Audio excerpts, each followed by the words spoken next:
Hello दोस्तों। आज है डे 4 और मेरा रील अपलोड करने का चौथा दिन। भाई ये देखो और ये देखो, क्या समझ में आया? भाई व्यूज़ नहीं आते यार। क्या इसी चक्कर में मैं वीडियो अपलोड करना छोड़ दूँ? नहीं भाई, मैं इसीलिए वीडियो अपलोड करना नहीं शुरू किया था कि एक दिन मेरा जाके व्यूज़ आ जाएंगे और मेरा फॉलोअर्स बढ़ जाएगा। वो तो होगा, पर इसी चक्कर में अगर मैं छोड़ता रहा ना, कुछ नहीं कर पाऊँगा। और वीडियो बनाने के लिए ना डिसिप्लिन चाहिए यार।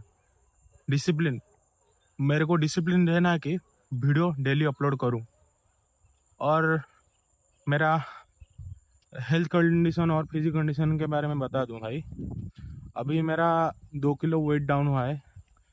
बहुत ज़्यादा तो नहीं है, पर ऐसे कंसिस्टेंसी में एक्सरसाइज करते रहा ना, एक दिन जाके मेरा गोल अचीव कर दूंगा भाई।